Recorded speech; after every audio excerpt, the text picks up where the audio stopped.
Good evening, folks, and welcome to the Toon Review for tonight's third episode in the series of Who the Hell is Replacing Dan Ashworth? Tonight's guy is Mr. Pinto, of course. So looking forward to talking about him. We've also, we'll bring you up to date with all the Newcastle United news. We'll talk about Botman a little bit and all the crazy stuff that's going on at Newcastle United, because that's what it is. It's crazy. And that will never, ever change. And that is why we love our club so much, is because it literally is always bloody crazy. But if you do enjoy tonight's show, guys, please do give it the like. And, of course, if you're new to the channel and like what you see, why not become a subscriber? It is free to do so. And also hit that notification bell, which will let you know when we schedule our live shows or we upload any recorded. You can, of course, become a member of the Toon Review if you want to join. It's underneath the three of us. We have got some prizes ready to give away on TTR Friday, the return of TTR Friday / fan forum. And if you want to donate to the channel, as per usual, you can by hitting that $ at the bottom of the live comments, and that will guarantee the comment that you've made to be read out on the show. So thank you for all that. I'd just like to say a big thank you to everybody for the feedback that me and Sam got for How Are the Lasses, the first in the women's shows that we're going to be doing on a Wednesday night. Of course, Aaron was a fantastic first guest, and boy, what an experience she's had. What a career she's had. Brilliant first guest, and hopefully we will have a lot more to come on a Wednesday night. So thank you very much for all that. Good evening, gentlemen. Good evening to everybody. Hello. Well, it's the first time us three have been together this week, which is very, very strange. But the three Musketeers, Sam will be back tomorrow. So the four of us will be on TTR Friday. God knows what's going to happen. Billy has questions planned. We've got some giveaways and all sorts of beautiful stuff. But if you do come on the fan forum as well, if you are going to come on and talk about Newcastle, I may just fire a couple of questions at you for a possibility for you guys to win prizes as well. So if you're not a member, I suggest you get signed up. Anyway, I want to start off with Sven Botman, guys, because obviously this kicked in yesterday, and we haven't really, I did a video about it, but the three of us haven't had a chance to talk about it. The situation with Botman having to have an operation. Now, of course, there's a lot of, people kicking off saying, oh, there's too many medical experts in the fan base and all of this garbage. And then, of course, Sven Botman came out with a statement saying that it was his decision not to have the operation. Now, for one, that's really pissed me off, because why should the player decide if he has the operation or not? Surely the medical staff should be advising better that he should have had the operation. And I just want to bring up a quote here from this is back in January when Sven Botman spoke to Keith Downey. And this is what he had to say. Some people, specialists, said it was a total rupture. Others said that it wasn't. So I've done everything to rest and avoid surgery. The operation would have kept me out for 9 months, but I'm back and feeling like my old self again. So it seems like I made the right choice. Now, that was back in January the 1st, Billy, and clearly there is confusion again. Yep. I just think the medical staff have to be more forceful in this situation. I really do. And not just the medical staff also. I think the manager has to take some blame as well. I think he's obviously aware of what the situation is medically. He's obviously been given reports. And surely, it's got to be within his interest to keep the player fit as much as he can. And so the operation should have been taken there and then, I think. They've gambled and it's not paid off because he hasn't been himself since he came back. He clearly hasn't been fit. Yeah. The managers should have been able to see that. We could all see it. And so he should have had his operation. Well, even when he first come back. Because you could see, from minute one, when he came back on the pitch, he wasn't his usual self. So I think there's a lot of blame to be shared around between medical staff, coaching staff and management. Well, yeah, exactly. And Niall makes a good comment there as well, saying, maybe he wanted to, be in the Euro squad for Holland. But Alex, surely players shouldn't be making this decision, based on the severity of the injury. And he said he felt good and stuff like that, but he clearly hasn't looked at on the pitch. Yeah, I mean, look, I'm not going to have a go at the medical staff for that one, because it's quite possible that certain people did advise the right thing is to maybe have the surgery or vice versa. And we've had situations like this, that there have been high profile situations. Was it Longley at Barcelona? I think it was Longley. I think it was someone else. There was a centre half at Barcelona a few years ago that refused to have his meniscus done. And it happens. It does happen. He's a young Dutch centre half that wants to make the Euro squad. He wants to play. He wants to try and avoid it if possible. So this is essentially all of this news is coming out. I had a perfectly timed rant sort of last week where I explained we need an inquiry in the summer, not necessarily P45s for the medical staff. I think that's really harsh. Everything needs to be looked at carefully with context. Who made decisions at which time? And we need to try and learn from these things. Yeah. Fine. Maybe there were situations where it was a little bit negligent and people need, there might be some situations where people get fired. However, I think all of it needs looking at in detail so that we don't repeat these mistakes in the future. I've had a little bit of stick on Twitter for trying to throw the blame around, but blame needs to be thrown around to a point so people learn. It's how you do it. It's a business. And we need to figure out, which of those situations was an Eddie Howe call, a player call, a family call, a physio call, a doctor call, a group call, which worked, which didn't work, and then figure out what the overall consensus is and try and plan better for the future. Instead of just throwing P45s around, that's not going to help anybody. You can't just say, "Oh, this physio's crap, get a better one." Like we need to do it like a big club. We need to attack it properly. You know what? I don't blame Sven. I don't blame Botman at all, because if he felt that, he knows his own body, let's be honest, and if he felt good and that it was healed, then fair enough. Yano makes a comment there saying he played 16 games after the original injury. So the injury was obviously healed. Not necessarily, Yano, because he hasn't had the same mobility, really. If we're honest, his mobility has looked very laboured since he's come back from the timeout that he's had. Definitely.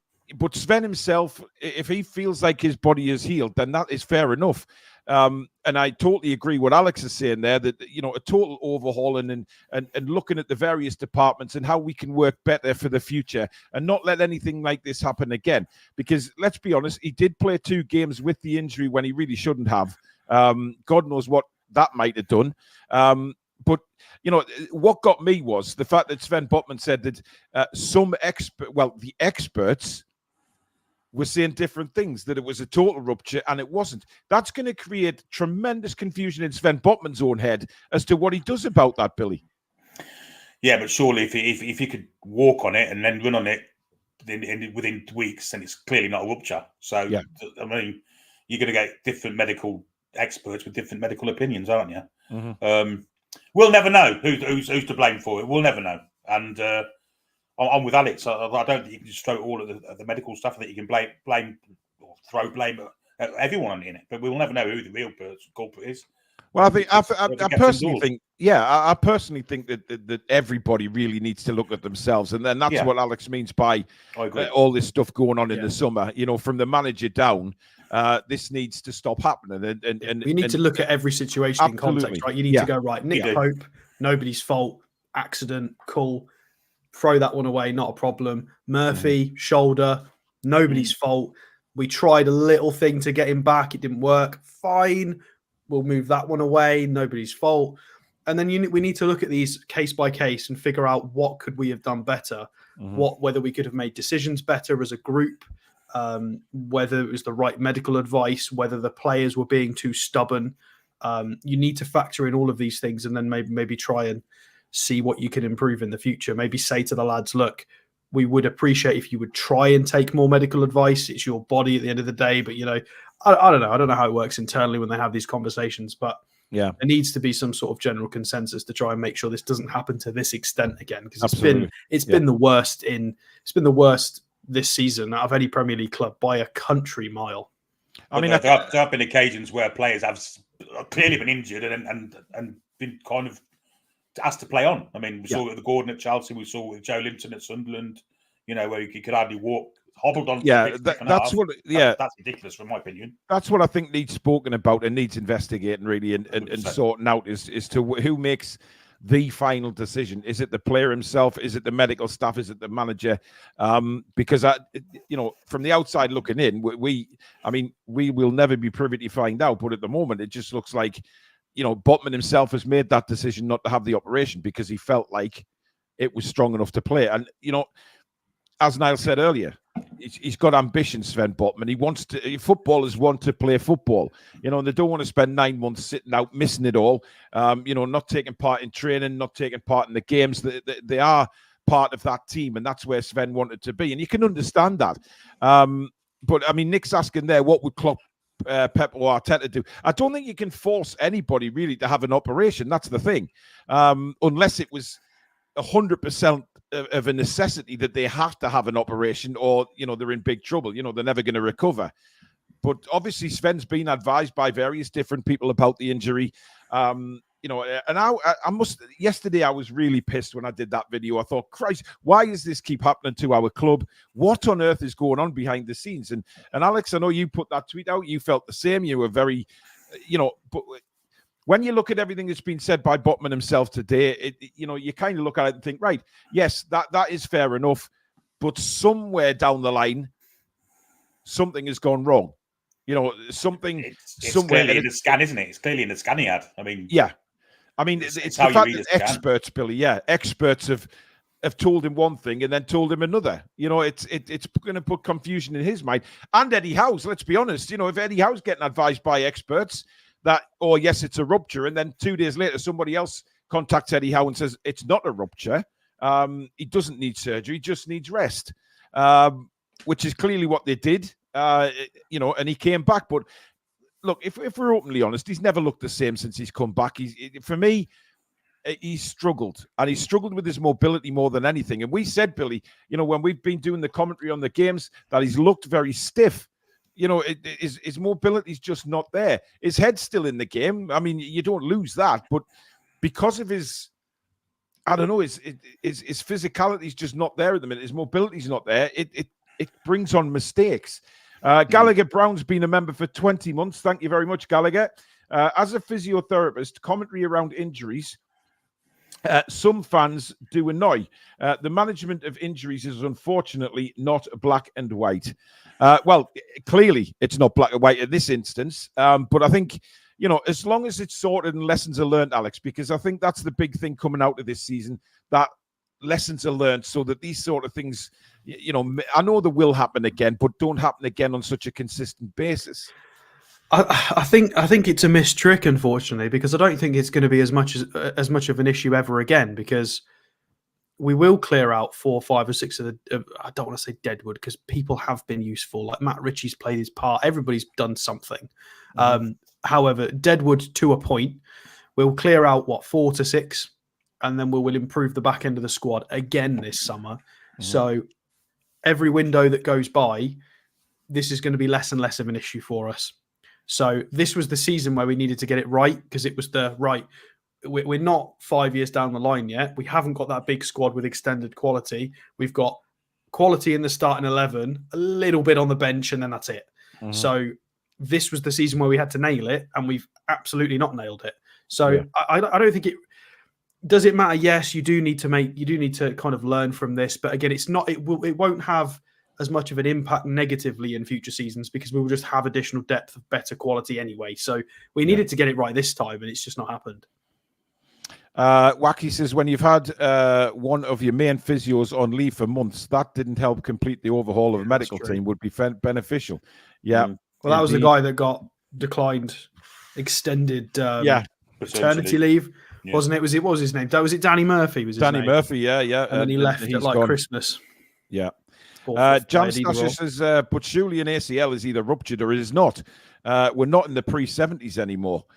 Keith Truscott says, for me, a lot of the blame falls at Eddie's feet, and he is previous for this at Bournemouth. 3 players were out with torn ACLs, and one of those players was Callum. I've seen a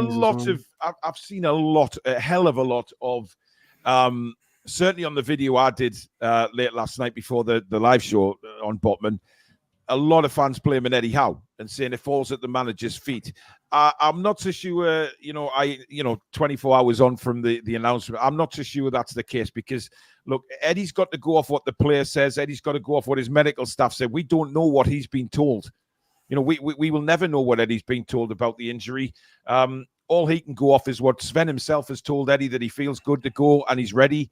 However, what I will say is, surely Eddie Howe saw the same Sven Botman as us, Billy, after he came back from his injury, because he's continued to play him when it was clear that he wasn't really fit, and we thought that he might be left out of a couple of games, and he wasn't.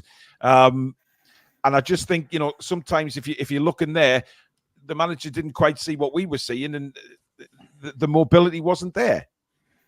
Yeah, it's not just the manager; it's his coaching staff around him. Maybe his scientific data showed that he was playing to his usual standard, but you can see it by the eye that he wasn't. I just want to point out also that Eddie has been given erroneous kind of information from the medical staff on many occasions this season about players' length of injury time. We'd say next week he'll be back, and 3 weeks later they're still not back. And we've seen it at press conferences galore this season. People have been asking where certain players will be back, and he's given time, and 2 months after that they're still off injured. So medical staff and Eddie need to get on the same hymn sheet, sing from the same hymn sheet, I think. And I think that's what they'll discuss in the summer. They simply have to. I mean, it certainly hasn't worked out the way that they hope it was. And of course, people come at us and say, well, you're not medical experts. No, we're not. We don't claim to be medical experts, but we are fans and we have a right to talk about it. This is just what fans do. They talk about certain situations and whether we think it's right or wrong. But look, I think anybody looking from the outside in can maybe look at it and think, yeah, something's not quite right. Murphy coming back early, Joe Linton coming back early. If they've all said they're coming back early, then was it as the bomb's just gone off in Billy's living room? Just turned up, shit like that. Yeah, you did. Yeah, you jumped. I've just seen it on YouTube there. But I think, if we're looking at, I mean, I'm not out. I think that the main thing is, guys, that there's no blame game here. I think everybody has to look at themselves, like I said, from Eddie down across the whole staff and put things right and maybe do things a different way. We are fans looking from the outside in, just thinking, what is going on? We've never seen a crisis like this for God knows how long, Alex, if at all. But I think that some very sensible people within our club will get this sorted. Maybe. Yeah, hopefully. Yeah, fingers crossed. Yeah, I mean, you're getting shouted at by Gary Thomas for blaming medical staff. We're not blaming medical staff. We're saying that there will have been certain situations where there were mistakes made, possibly sometimes by medical staff, possibly sometimes by players, general advice from the coaching staff, and maybe risks were taken on playing people a bit too early, or whether was there an issue with rehab, whether players weren't following rehab as well. There's a million things that could have gone wrong. There are certain things that obviously, like I mentioned with the Nick Pope and Murphy, that you can kind of ignore. But we're not blaming anybody. We're just saying that the club obviously needs to, and probably will, sit down and have a deep look at this to make sure it doesn't reoccur, because it's going to cost them a lot of money. So it's having these meetings and investigations will cost the club a lot of money further down the line. Players' health, it will pick up more points because we'll have more players available. It's literally win-win-win. So, yeah. Yep. Yano says, I agree. You can point fingers at decisions to leave injured players on the pitch, but when Anthony Gordon sticks his thumb up to the bench, you can hardly blame Eddie and the medical staff. I agree with that. He didn't in the Carabao Cup game. No, he didn't. He was limping for 40 minutes. Yeah. Tristan says, no, Paul, but you can make them sit out until they do. Klopp may be a prick, but he would never play an injured player. He runs Liverpool like Eddie runs Newcastle. Look, John says, I blame FFP stopping us from having a bigger squad. I mean, absolutely. The injuries, the amount of injuries that we've had does take its toll on the squad. And we can look back to, earlier on in the season where we were playing a lot of games with the same players over and over again. And it has taken its toll. Look, people are talking about Eddie Howe's training. Is it too intense? You know, our players getting injured through too intensive training. Maybe Eddie has to look at that. So there's factors in every department here moving down from the manager that need to be addressed. And we've seen some mistakes this season, whether it's been the players thinking that they're okay. You know, Jacob Murphy, for one, with his shoulder. Did he turn around and say, it's fine, I'm ready to go? And then, of course, he required surgery. They've got to be careful what they do. There's no doubt about that. But there is a lot of reasons for everything that's gone on at Newcastle United this season. And we can all have our opinions on this, that, and t'other. But at the end of the day, we'll never be privy to what goes on behind closed doors. But I'm sure Billy will not see this kind of thing again. No, it's been an absolute, unbelievable run of bad luck, isn't it? It seriously is, and I'm not so sure I'll buy the training regime at all. I mean, it's most of the injuries haven't been muscle tears or pulls or things like that. It's been impact injuries and the freak injuries like we saw with Target and Murphy and Pope and things like that. So I'm not sure I buy the training ground kind Botman's wasn't training either, was it? No, of course it wasn't. No. I mean, I think Botman originally did his against Liverpool, didn't he? When he jumped, remember when he jumped? And he jumped for a header, didn't he? At the corner. Yeah. Anderson tweaked his back in training. Like, none of these are hamstrings and calves going ping because of intensity. Katie makes a point here, guys. The Bournemouth medical staff again, though. It worries me Eddie is surrounding himself with his people. That has, I've seen that comment come in more than once, actually, about he's brought the medical staff from Bournemouth, and we all know how his Bournemouth career finished with all those injuries that he had in his final season. Is there any coincidence there, Alex, or not? It's tricky to say. I don't think there's enough to say it's a pattern. I don't think 2's enough to say it's a pattern. I think if in 10 years' time, 5 years' time, if he's not with us and this happens again at a different club, then it starts to be, you can probably start pointing fingers at that. But again, with the nature of the intensity we've tried to play the back end of last season and the start of this season, the Toon Army suspension and a few of the freak injuries, like Barnes just being unavailable and Gordon having to play additional minutes. We knew Wilson wasn't going to be fit anyway. Wilson's injury record isn't a Howe thing; it's just a Wilson thing. No, I don't think there's enough in it to say it's a pattern. Yeah, it's possible. It's possible that it is, but I don't think there's enough to say it is. There's not enough factual evidence to say it's just Howe and how he does things. I don't think that's really unfair. There's a lot more to it than that. Yeah. Toon Gamer, thank you very much for your super chat. Surely now we have to stop playing Longstaff with injections so his ankle doesn't get any worse. But I mean, we don't exactly know how bad this ankle is, but do I personally, as a fan, think it's hindering his performances? 100%. And I think, Billy, I know you feel the same about that. You've noticed even when the ball hits his ankle, he's in pain. So it's not just a simple little knock, that is it? Something's obviously wrong. Lord knows. I mean, originally it was done at Everton last season, so why it wasn't sorted out in the summer, God only knows. It's a strange situation. Maybe they thought with rest it would get himself better again, like the Botman one, but it clearly hasn't. So maybe this summer he would have an operation, but I mean, I'd let him have it now if I'm personally, it's my opinion. Yeah, I'd let him get it over with, and we've got Miley, we've got other midfielders we can step in, the likes of Anderson, people like that. So get it done now. Gary says you've done nothing but blame the medical staff. I watch every show, guys. Yeah, we have, because I do think the medical staff need to, there's too many mistakes have happened this season as to not look at the medical staff. That's just my personal opinion. I mean, you obviously feel different, but I'm not blaming the medical staff entirely for what's going on with Botman, but you have to look at the whole department for what's happened throughout the season. Players coming back early, getting injured. It just needs looking at. I'm not sitting here and saying fire the medical department. But that's not blame, though, is it? That's not blame. That's us saying we think it needs looking at. Yeah, exactly. Keith Truscott has just gifted 5 Toon Review memberships. Thank you very much, Keith. That is very, very kind.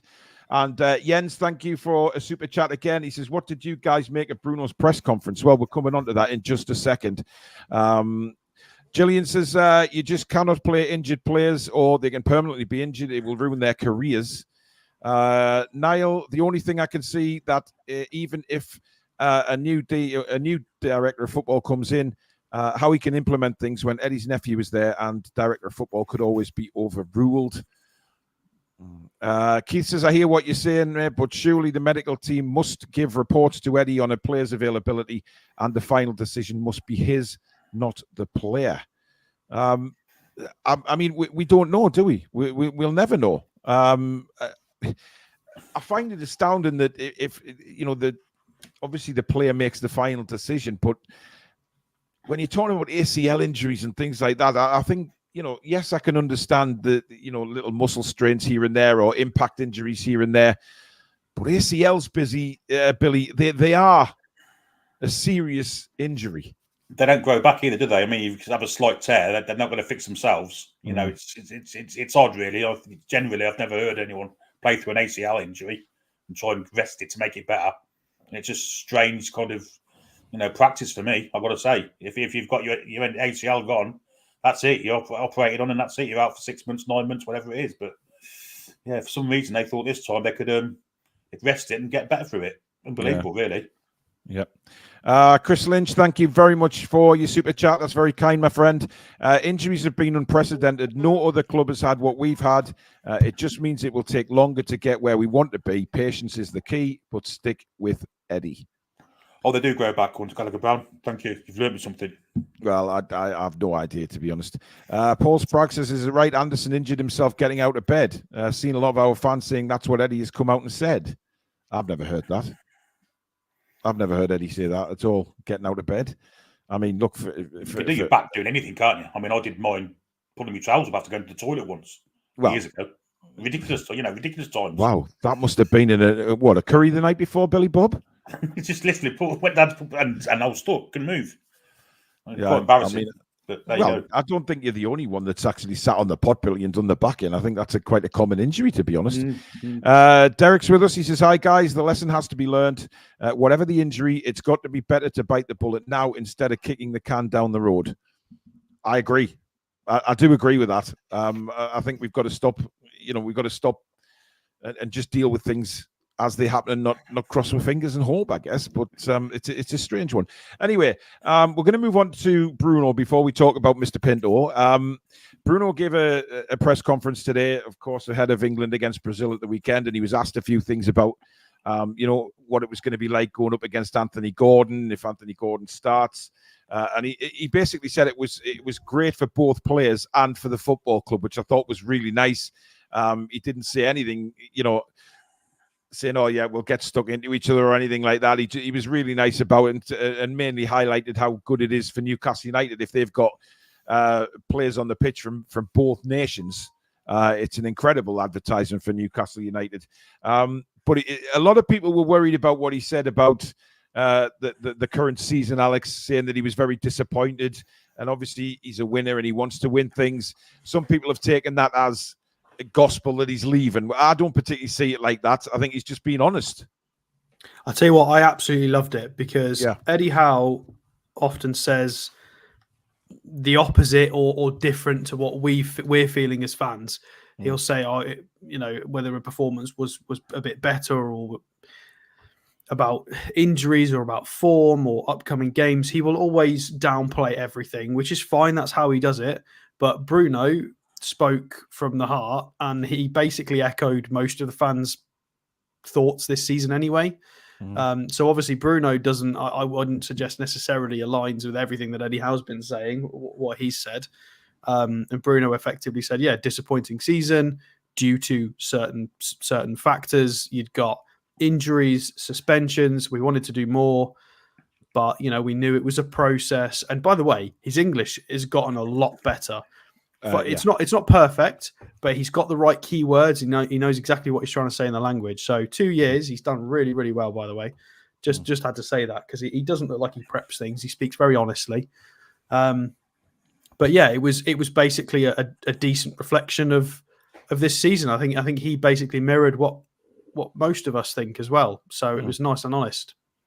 I wouldn't suggest he's going to leave either. I wouldn't say that. I didn't take it as that. He's just being honest about the season. Say? Yeah, he's answering the question, right? He'd look a bit of a fool, wouldn't he? I mean, if he turned around and said, "Yeah, it's not so bad actually," we've had a few disappointing results, but overall it's been a decent season.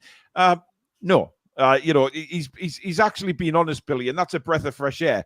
And if anything came out of that would say to me that, he will be, and the rest of the team and whoever comes in the summer are going to be incredibly motivated to put this season behind us and really achieve something next season. But what became clear to me, and we all know this because he wears his heart on his sleeve, is that he loves the club and he loves the city. Yeah. And by hook or by crook, he's going to be staying at Newcastle United next season. And unless someone offers the release clause fee, then clearly, he'll think about it then. But I don't think he's going anywhere. I honestly believe he loves the club and the city and he wants to achieve things with Newcastle United.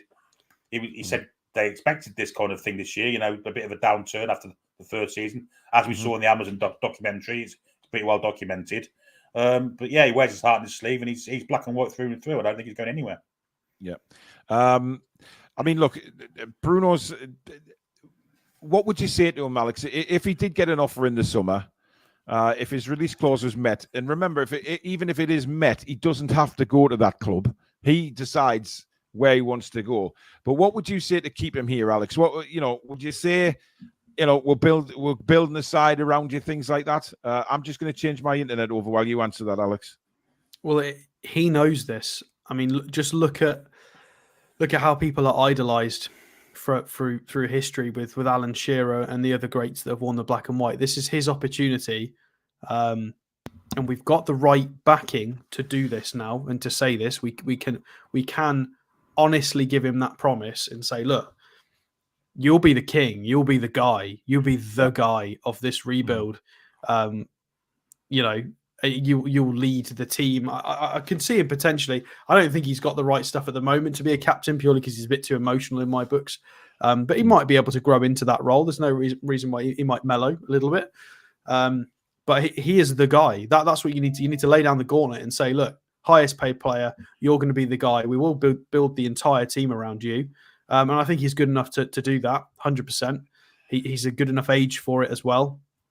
And just say, look, we'll give you everything if you stay here, and you'll be the king of the club, and you will be, you'll get the trophies and the law and all the history that goes along with it and the adulation. It's all set up for him. This is what we were talking about. The first January transfer window after the takeover, when we started doing transfer shows and we were plucking some big names out of the air. We had this conversation and we said, look, the first people to really make those big jumps will go down in folklore forever. Maybe not in that initial couple of years period, but in this next 5 to 10, those people that turn up and decide to go, instead of making a PSG move or a Barcelona move, the people that decide, you know what, no, I'm going to try this way because it's really interesting. And that's what you want to do as a footballer. Fine. If you grew up in love with Barcelona or somebody, I get it. That's absolutely fine. But it's a really unique opportunity with what we're doing here. It's really, really special. So for the 2 or 3, like Bruno, if they do commit and make that leap, they're going to be forever just part of the club's history. There's going to be statues, murals, paintings, songs, merchandise for the next 100 years. They'll be everywhere. They'll be kings of the city. Absolutely. And I think Bruno's kind of getting that. Not the others yet, but hopefully we can relay that message to potential future signings like Bruno. Yeah.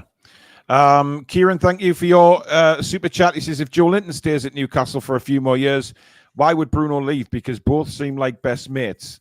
The best mates thing, yes, but you look at Paqueta, they were best mates at Lyon, and Bruno moved. But I think there's a lot of kind of variables. For instance, if Southgate was to leave England and Eddie Howe went to the England job, maybe that might kind of persuade him to move elsewhere. If Real Madrid come in for him, is he really going to turn them down? There are variables, definitely. Yeah. I mean, look, people did say, that we thought Bruno was gone. When they saw the photo of him at the end of the City game, he looked dejected, he looked sick. But, let's be honest, anybody would look sick and dejected. They hadn't played well again. They're out the cup. And, it's another season without silverware for Newcastle United. So, yeah, these players know how long it's been since the club has won anything. So they're bound to be disappointed. They're bound to look dejected. But I sometimes, Billy, look at it and I think, it's a bit disrespectful to say that, now, after hearing Bruno's comments, that maybe, it's a little disrespectful maybe to say that he's just going to jump ship and go somewhere else to a winning club, because he might be at home just sitting thinking, I really want to achieve something at Newcastle. I don't want to go anywhere else. I could go down in folklore. He's already said he wants to become a legend at this club, and he seems like a genuine guy. So why wouldn't he want to do that? Obviously, it's if he thinks he can achieve something at this club, and potentially there's more money on file elsewhere. At the end of the day, footballers are in it for the ambition, aren't they? They're in it for the trophies, but they're also in it for a good wedge, isn't it? Let's be honest. Yeah. If Real Madrid were to come in for him, who turns down Real Madrid? Not many. But again, will they come in for him? That's the question. I mean, they've got players at the end of coming towards the end of their career that potentially Bruno could step in for, likes of Modric, likes of Toni Kroos.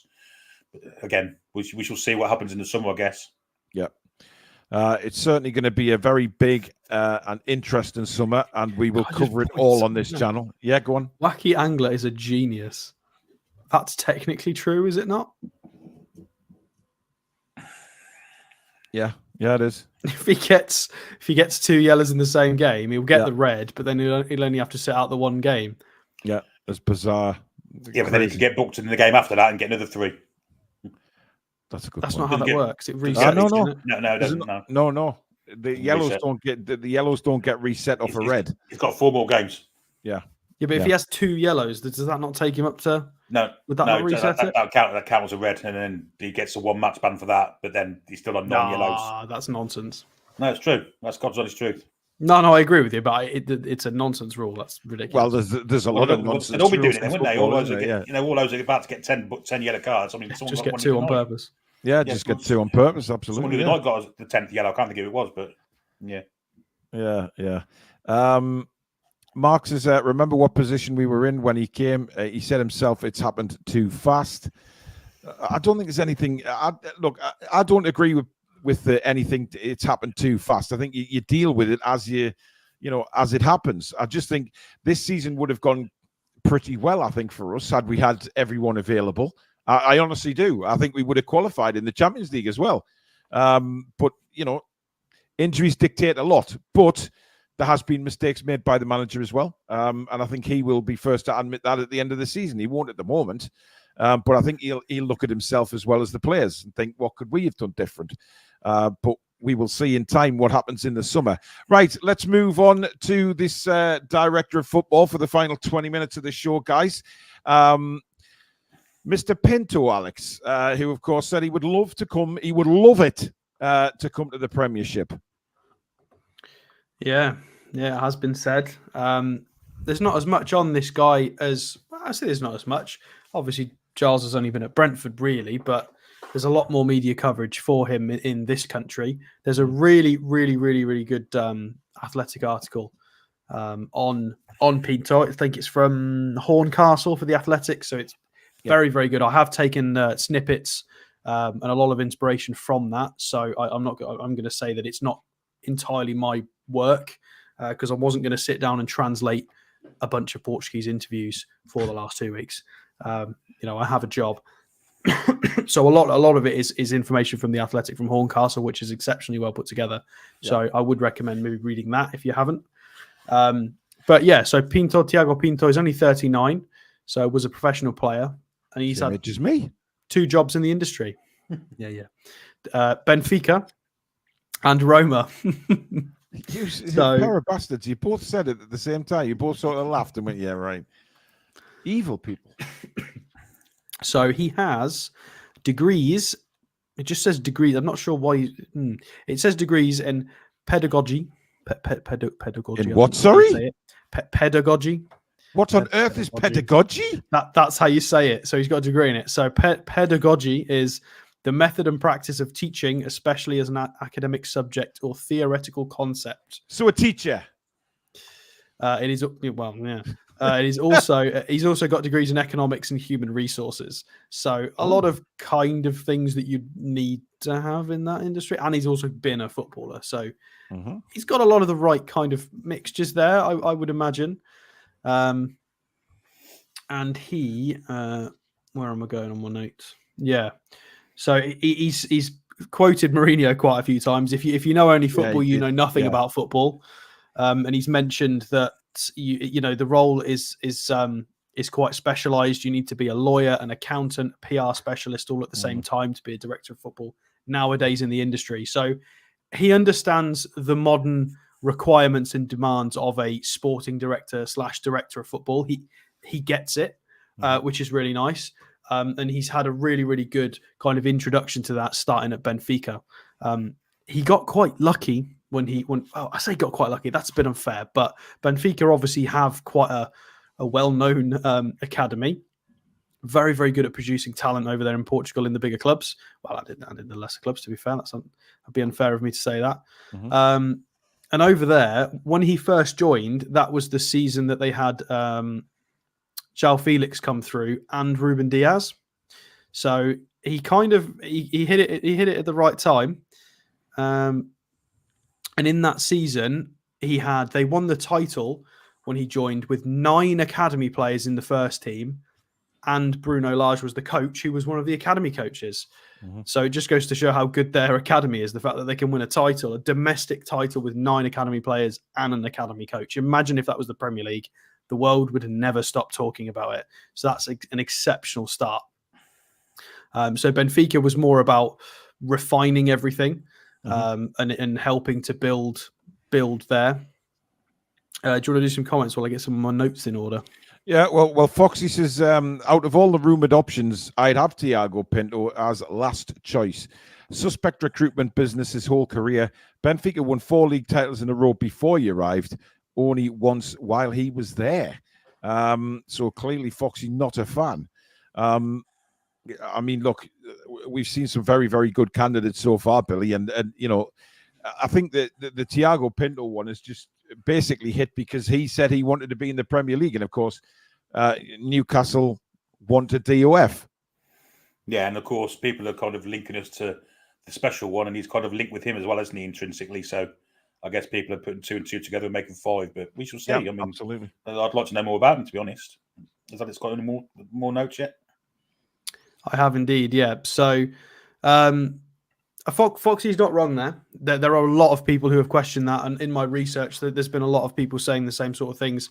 I tried to watch a lot of Roma content, and there's a few English-speaking Roma fans who do YouTube channels. There's a few vlogs out there. So there were a few interesting videos I've been watching over the last few weeks about their thoughts on Pinto, because obviously the news dropped in January that he was going to leave Roma. So there were some interesting thoughts from their side about some strange appointments. I watched one a few days ago, which was complaining about Renato Sanchez not really worked as a free transfer. He did lean quite into free transfers and interesting loans. Some were a decent hit, some weren't. There was a lot of Mourinho interference or assistance, depending on who you ask. So I would agree with that, though. I don't want to give it away too early, but Pinto's probably a little bit lower down on my list based on I think a lot of accolades here in his career so far you could attribute to other things. Although let me explain some of the positives that he's definitely done, because he's done some good things. So when he actually came in and he got picked up by what was the name of the family, the Friedkins family. Christ, don't come up with, don't try and think of crazy names, guys. You know, I mean, Billy's already, you know, he tends to highlight strange family names who've been arrested in the past. So make sure you get the family names right. So when he first came in, there was a lot of talk about it. He came in at a really difficult time. It was during COVID. They had an outrageously bloated squad. They'd got about 70 people on the books. They'd got loads of aging players. You know, they obviously had a really, really decent year in the Champions League in 2018 against Barcelona, but it was the end of that cycle and they were in a bit of a they needed to sort things out. They needed to go through a complete overhaul, a new cycle. Everything needed to get kind of revamped a little bit. So he had to come in and kind of get things trimmed down. So yes, 70 players under contract they had. A lot of them were non-key players, so they'd still got Davide Santon on the books when he first came in. Of course, famously played for us. Yep. They'd still got Enzonzi, Javier Pastore. They'd got Bianda. They'd got Kodik, Alessio Riccardi. They'd got loads and loads and loads of people, and it was the outgoing guy Monchi, who had basically done an Ashley and just handed a Monkey Monchi. I think it's Monchi is how you say it. It's CHI. So he'd handed a bunch of long contracts out to players that probably didn't deserve them. He handed a 5-year contract to a 30-year-old Pastore, which I think was probably a little bit unnecessary. Maybe a 2 or a 3 with maybe an option for an additional year, but a 5-year contract. It was just silly contracts were being handed out. So he had to come in and clean up all of that mess. And to be fair to him, he did a reasonably good job in sorting that out because they needed to clean up the books a considerable amount. There was a lot of emphasis, to be fair, on academy graduates while he was there. So there's a little extract from the Athletic article that I really, really liked, which was, so we would select the best players from the academy and work on them as if they were first-team players. They'd get a psychologist, a nutritionist, special coaching, guys from the communications department providing them with media training, and all to reduce the gap from youth team to first team. So Nicola Zolewski and Eduardo Bove were part of that group. And then they'd also got graduates that followed that in Volpato, Missouri, and Tahirovic that all got sold to help with financial fair play compliance. So he did a really, really good job in kind of getting that cycle, in revamping them into that next cycle, which is not an easy job. Obviously, cutting down a very, very bloated squad, helping out with the academy, putting in place different structures. And of course, he was responsible for a lot of bringing a lot of data and analysis in and kind of improving the academy setup because of the experience with Benfica and kind of what he'd learned while he was at Benfica as well.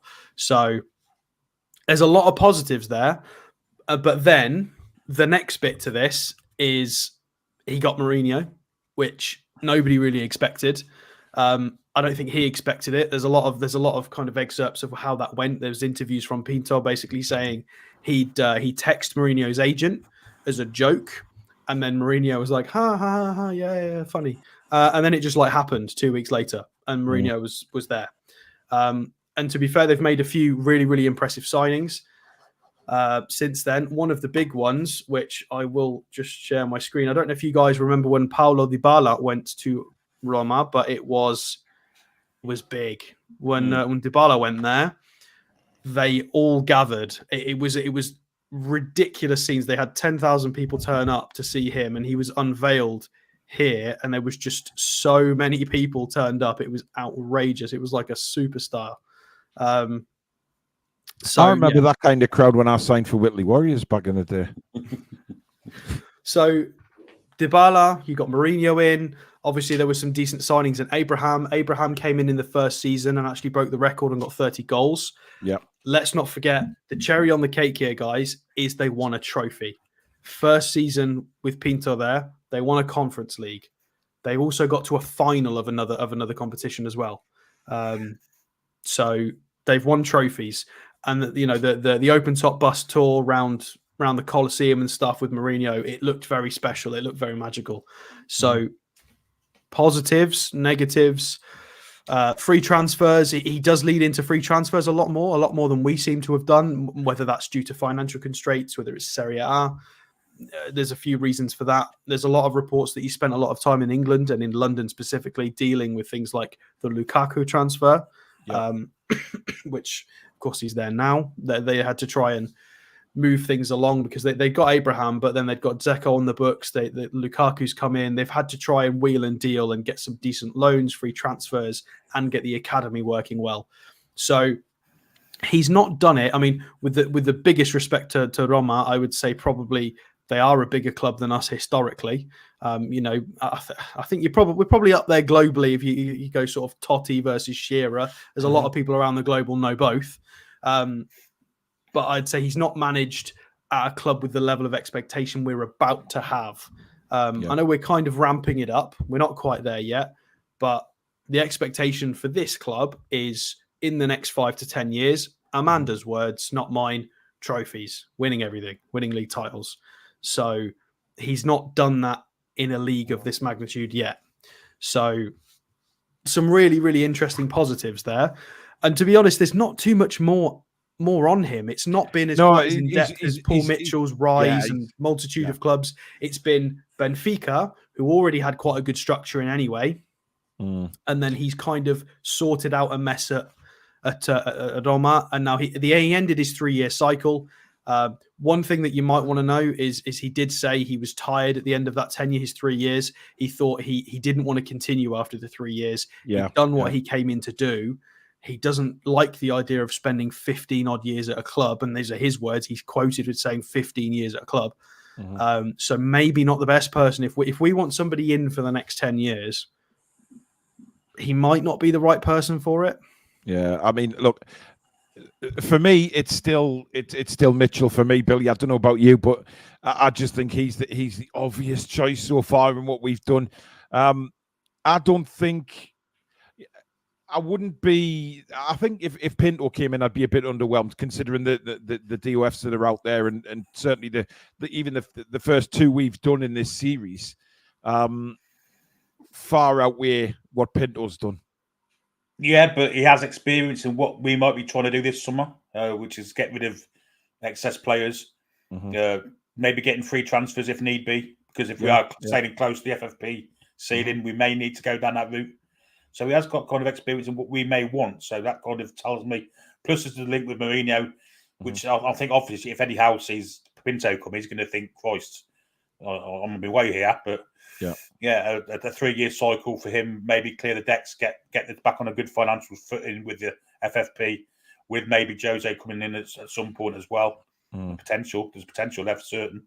But yeah, I'm tend to agree. I'm soon enough, Mitchell. Well, there were more bits to it as well about like loans.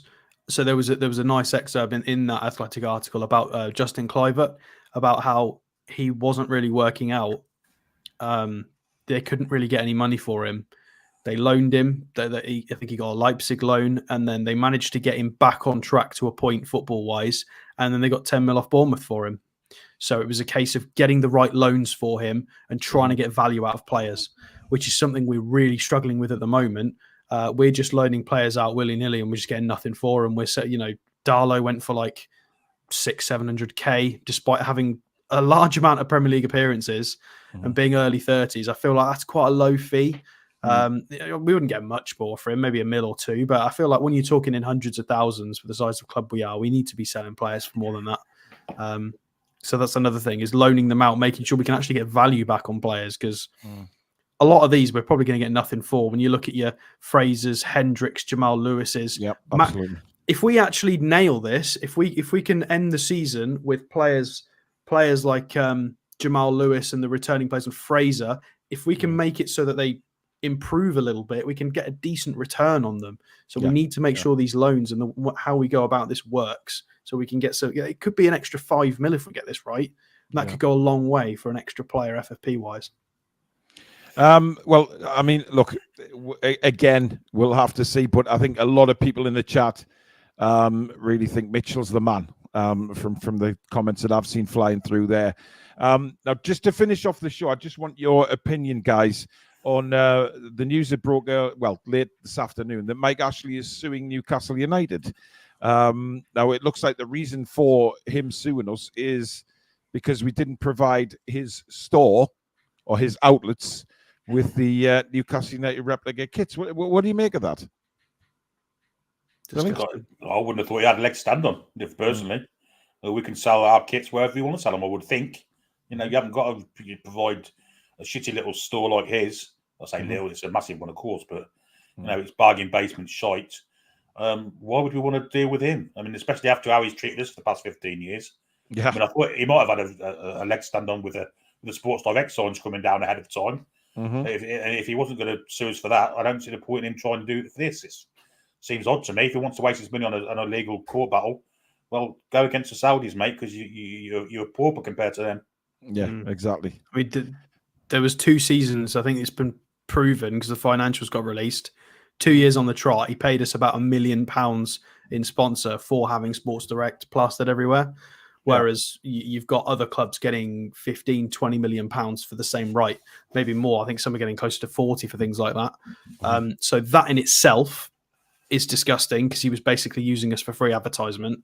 And is there anything in place to stop that? Can he get retrospectively punished? No, but morally it's ridiculous, and he just needs to back off because it's a joke. Like he's restricted the club's growth by not allowing commercial revenue and sponsorship and injections, and it's just ridiculous. Yeah, sorry, Tristan's put it right. It's problems that Mike Ashley had with Adidas because they only sell in JD Sports, so he's crying because Adidas won't give him any stock. We've changed suppliers, not our fault, not our problem. Not our fault. No, it's he's just sure he's got to take that up with Adidas. That's nothing to do with Newcastle United for a start. No, tough shit. What an arse! What an arse bandit he really is. I mean, how dare he? I mean, we should sue him for 15 years of goddamn misery. You know, how many times did Nelly have a heart attack screaming at the camera because of Ashley and Bruce? I mean, I should sue them personally. We should honestly get allowances for this, and it's ridiculous because people get, Everton, and there were certain clubs that got allowances for things during COVID and certain allowances for certain circumstances. Chelsea got allowances for certain reasons to do with, Abramovich, things like that. They've brought in rules which is fair market value so that we can't go over sponsorship sort of suggestions. Yeah. But what about the reverse of that when we were getting 1 million per season instead of what a lot of teams are getting 20 to 40 million? It's ridiculous. It's fair market rate when it's stopping us from going too high. But what about when it was too low? Nobody cared about the little guy then, and it's a joke. Yeah. Nick Thornton says PTSD compensation is owed to all Newcastle fans after his 15-year stint. Absolutely, 100% agree. But there you have it, guys. That is the show done and dusted for tonight. I hope you've really enjoyed it. A bit later, of course, going an hour later tonight. But we will be back at 7 tomorrow because it's the return of TTR Friday. And, Sam's taken over Alan Shearer's statue there. Billy's got some very interesting shades on, looking his cool dude self. TTR Friday is back tomorrow, incorporated within the fan forum. It's going to be a great show, a great way to start your weekend, and more so, it's going to be a very, very good laugh. Now, as well, there is 2 new Patreon podcasts out there tonight as well. Billy's done one with Alex, which is Onana, talking about him in the what's it called, the transfer dive, I think is what you've called it, diving into looking at Onana. Brilliant podcast. Yep, episode 1. And of course, Billy and Tom have done another Legends one, which has been released today, and that is Sir Bobby Robson, and that is a brilliant listen as well. Some real insight into the man growing up and coming through his career and everything. So they are on Patreon. There is the new advertising billboard for Patreon. Exclusive NUFC content from Stato and Billy. I might dive in there from time to time, and of course Sam will as well. But it is mainly the baby of Alex and Billy. Transfers, reactions, legends, and history. It's £5 a month. It is a small fee to pay for a lot of extended content from the Toon Review. The link for that is down in the description near the bottom. Have a look at it. And if you want to sign up, £5 a month, it really does support the channel as well, guys. I can't reiterate that enough. It really does help support so that we're able to continue to bring all these shows to you. It's massive. I've just seen your message, Alex, as well, but I got there before you. So there you go. Take a look at it. See what you think. But we will be back tomorrow night at 7 with TTR Friday. Thank you so much for your super chats, new memberships, etc. Your gifted memberships, of course. Thank you to the mods, Billy and Alex. But as usual, thank you to you guys out there. Well over 850 watching tonight, which is superb for Thursday night when there's no football on. Thank you so much. And we'll see you tomorrow for TTR Friday. If you want a good laugh, get yourself there. But in the meantime, good night. How are the lads and lasses? Come back and check out some green.